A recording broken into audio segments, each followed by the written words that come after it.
Insan ini pernah menempuh sengsara tinggal di tempat paling dibenci manusia.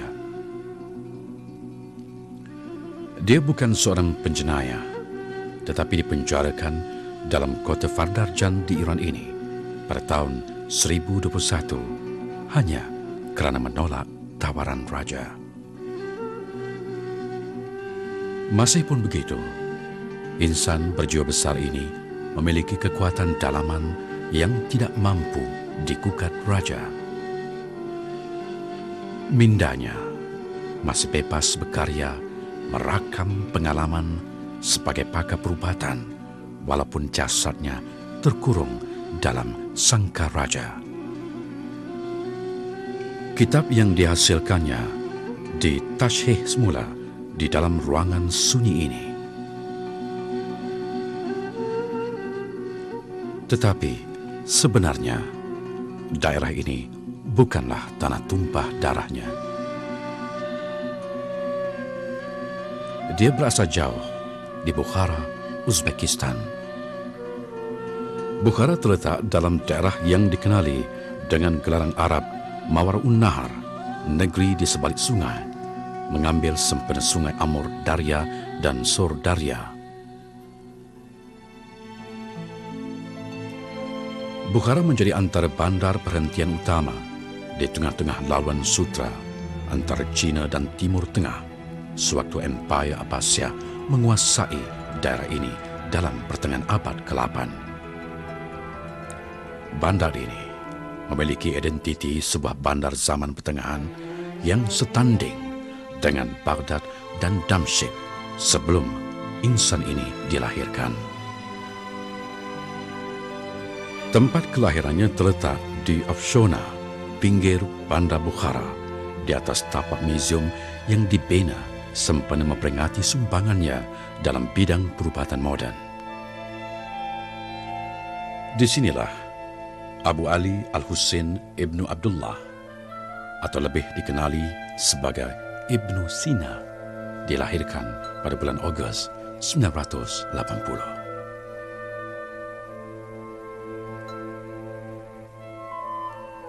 Kepintaran mendahului usianya. Seawal usia 10 tahun, dia telah menghafal Al-Quran dan mendalami ilmu matematik, logik, sains dan astronomi. Ibunya, Satirah, dan bapanya Abdullah menyedari bakat yang ada pada anak mereka.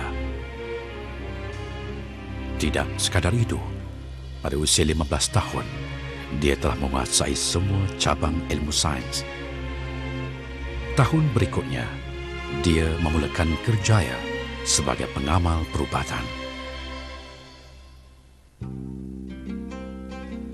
Nasib masih menyebelahinya.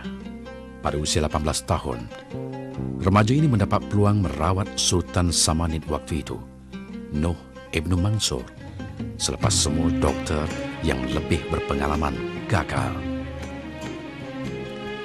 Ganjaran dari kejayaannya, Nuh Ibnu Mansur membenarkan Ibnu Sina menggunakan perpustakaan di Raja tanpa sekatan. Di perpustakaan di Raja ini, Ibnu Sina kagum dengan koleksi buku yang tidak terbilang banyak dan tidak ditemui di pasaran terbuka. Tetapi kegembiraannya tidak lama apabila malapetaka menimpa. Perpustakaan ini dijilat api. Ini disusuli kematian bapanya dan saat kejatuhan dinasti Samanid di tangan Sultan Mahmud Al-Ghaznawi yang berpusat di Afghanistan. Binaan ini satu-satunya tinggalan Samanid di Bukhara yang kekal menjadi bukti kewujudan dan kegemilangannya.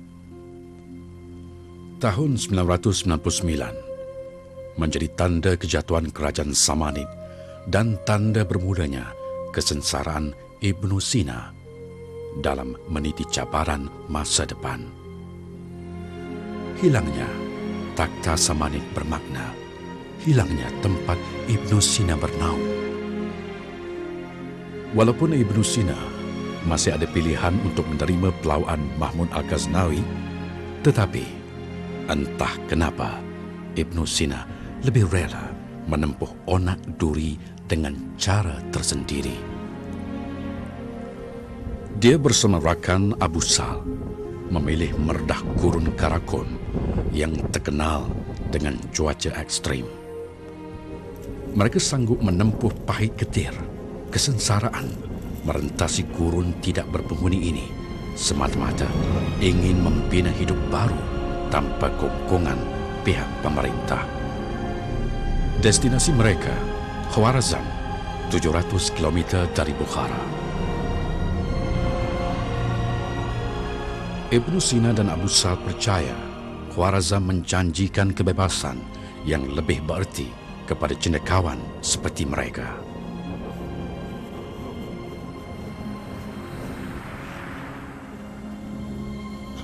Tetapi hajat salah seorang daripada mereka tidak kesampaian.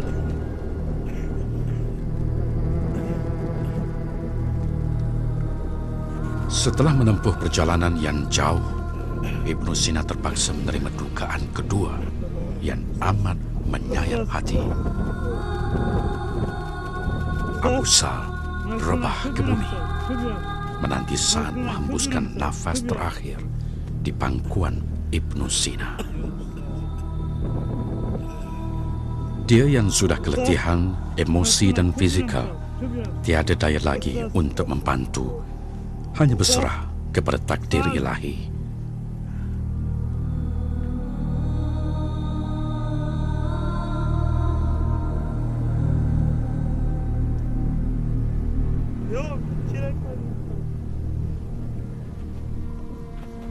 Dengan hati yang berat, Ibn Sina bertekad tidak akan menoleh ke belakang. Baginya, sinar kehidupan masih ada sementara dia masih bernyawa.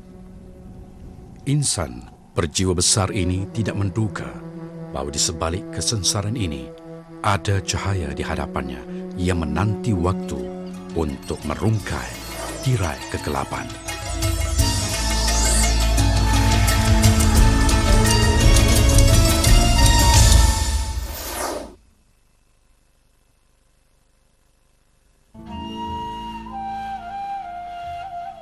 Setelah mengharungi perjalanan yang jauh, Ibn Sina berjaya akhirnya tiba di kota Khwarazm. Binaan Ichan Kala di Khiva ini antara mercu tanda asas perkembangan bandar dalam zaman pertengahan di Khwarazm. Ia mula terkenal sebagai bandar ilmu selepas cawangan Baitul Hikmah yang berpusat di Baghdad diwujudkan di sini. Inilah daerah kelahiran Al-Khwarizmi, pengasas algebra yang hidup 260 tahun lebih awal daripada Ibn Sina. Khwarizmi antara penasas Baitul Hikmah di sini sebelum dia berhijrah ke Baghdad. Cawangan Akademi Al-Ma'mun ini diterajui oleh tokoh ilmuwan terkenal Abu Rayhan Al-Biruni yang juga anak tempatan Urgenj sewaktu Ibn Sina tiba di sini. Di akademi inilah Ibn Sina berkhidmat selama lebih 13 tahun sebagai pensyarah di samping menyumbang bakti sebagai pakar perubatan. Tetapi berita kedatangan Mahmud Al-Ghaznawi ke daerah ini sekali lagi memaksa Ibn Sina untuk berhijrah ke daerah lain. Dia masih dengan pendiriannya, tidak mahu bergabung dengan Al-Ghaznawi, lalu meneruskan perjalanan ke sebelah barat. Manakala Al-Biruni memilih mengikut Mahmud Al-Ghaznawi melakukan ekspedisi ke India. Ibn Sina pula merantau hingga ke Jurgan, Ray dan akhirnya ke Hamadan. Hamadan, antara bandar tertua di dunia, terletak 400 km dari Tehran, Iran, menjadi pusat pentadbiran utama Empire Buyid sewaktu Ibn Sina tiba di sini. Di Hamadan, Ibn Sina memilih untuk tidak menghadap raja, dan tinggal di pinggir kota ini. Namun, kehadirannya lebih awal disedari Amir Hamadan, Syam al-Daulah, yang waktu itu menderita penyakit kolik. Dia berjaya menyembuhkan Syam al-Daulah dan akhirnya bukan saja dilantik menjadi doktor di istana, malah terpilih menjawat jawatan Perdana Menteri. Sewaktu inilah Ibnu Sina tidak memiliki ruang waktu untuk dirinya sendiri. Di sebelah pagi, dia menguruskan hal ehwal pentadbiran negara. Di sebelah petang, menerima kehadiran pesakit, memberi rawatan. Di awal malam, bersama pelajarnya, memberi panduan bidang perubatan, dan di keheningan pagi, dia meneruskan usaha penulisan.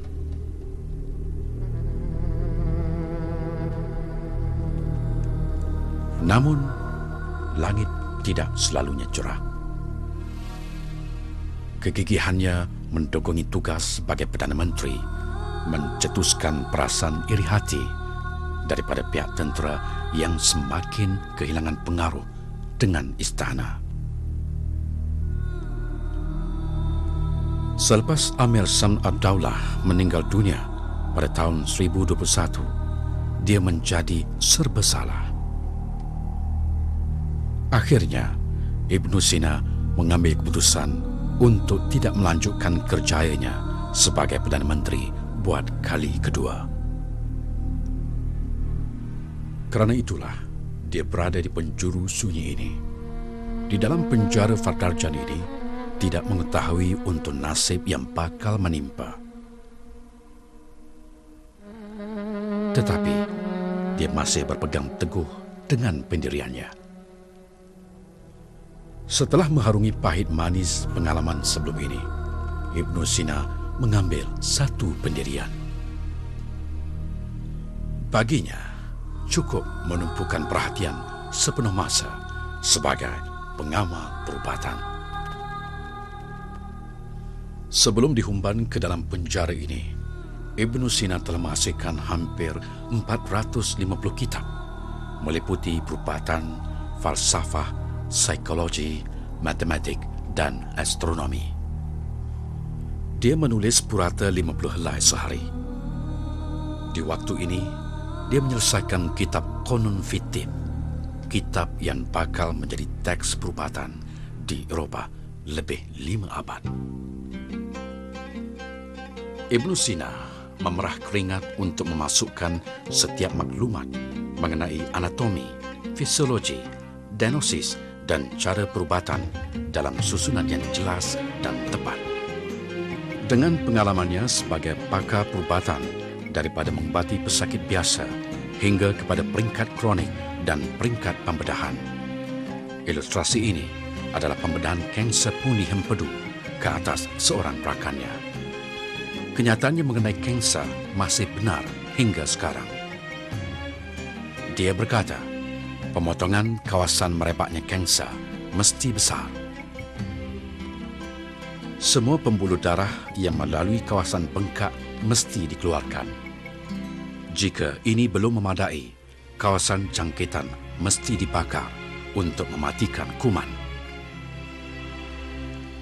Segala maklumat ini dicatatkan dalam kitabnya Qanun fi Tibb. Kitab ini mengandungi 5 jilid. Dalam jilid pertama dan ketiga, menghuraikan secara umum mengenai penyakit dan penyembuhan, cara rawatan, anatomi badan manusia, di samping aspek patologi, sistem organ badan, termasuk penyakit mata. Dia berjaya memperbetulkan kesilapan pakar terdahulu. Sebelum Ibn Sina ni, mereka memikirkan apabila kita memandang kepada sesuatu objek, mata itu sebenarnya menyuluh objek itu, mengeluarkan cahaya seperti di sini, mengeluarkan cahaya menyuluh kepada objek itu. Selepas itu dari objek itu dipantul balik imejnya, masuk semula ke dalam mata, barulah mata dapat melihat. Tetapi Ibn Sina mengatakan cahaya itu tidak datang dari mata yang menyuluh, tetapi cahaya itu datang dari objek itu sendiri. Sepertinya dari objek itu sendiri terus masuk ke dalam mata sehingga dapat difokuskan di retina itu, di belakang mata itu, untuk diinterpretasikan sebagai image di dalam otak. Jilid kedua dan 5 menguraikan aspek farmakologi dan herba. Dia menyenaraikan 760 jenis herba yang digunakan untuk perubatan dan memberi garis panduan klinikal kepada setiap jenis ubat, termasuk cara penggunaannya mengikut keperluan. Jilid ini menjadi asas kepada perkembangan bidang farmakologi moden. Sejak 5 dekad lalu di Tashkent, Uzbekistan, herba yang diklasifikasikan oleh Ibn Sina dibuat penyelidikan dan dihasilkan semula dalam pendekatan moden. Produk ini kini masih mendapat tempat dalam masyarakat di Asia Tengah. Jilid keempat mengenai cara mengubati demam, di samping menjelaskan mengenai simptom dan tanda penyakit, diagnosis, pembedahan kecil, parah, luka, tulang patah, gigitan, dan racun.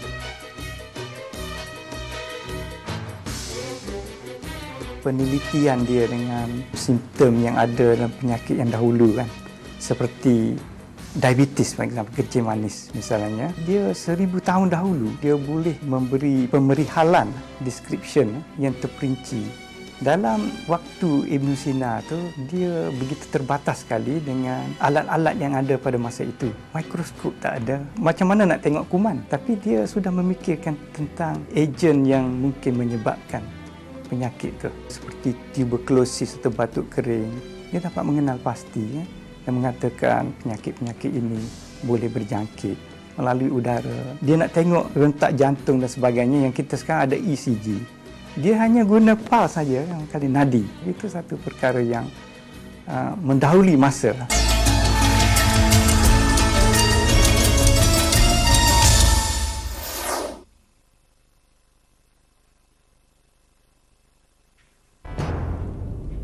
Kini, 4 bulan telah berlalu.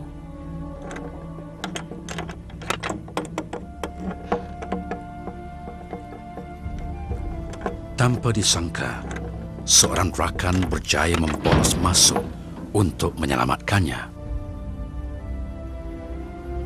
Tahun 1024, dia berjaya melarikan diri dan bergabung dengan Amir Ala Ad-Daulah. Bezanya, Amir ini memahami arti kebebasan kepada insan berjiwa besar ini dan membenarkan Ibn Sina menjadi pengamal perubatan tanpa kongkongan. Inilah arti kebebasan sebenar bagi Ibn Sina. Tanpa dipaksa, dia secara sukarela menemani Amir Ad-Daulah dalam setiap ekspedisi membebaskan negeri dari kongkongan raja yang zalim. Inilah peringkat terakhir kehidupan Ibn Sina. Sewaktu dalam ekspedisi, dikatakan Ibn Sina masih mampu meluang waktu menyambung penulisan sehingga tiba saat detik ajal menghampirinya. Dia rebah ke bumi dan menghembuskan nafas terakhir pada tahun 1036 sewaktu berusia 58 tahun. Selepas Ibn Sina meninggal dunia, kitab ini mula dikenali di barat pada penghujung abad ke-12. Kesannya amat dramatik. Dalam tempoh 30 tahun sebelum terciptanya mesin cetak, kitab konon telah diterbitkan dalam 16 edisi. Sehingga abad ke-17, buku ini kekal menjadi buku rujukan wajib di beberapa universiti di Eropah. Inilah wajah awal Ibn Sina yang diperkenalkan ke dunia barat.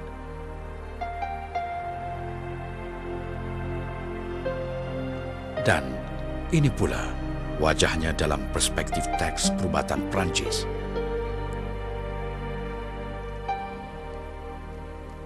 Dalam teks Latin, wajahnya diilustrasi sedang melakukan postmortem ke atas mayat, seolah-olah dia pernah berada di sana mencairkan bidang perubatan.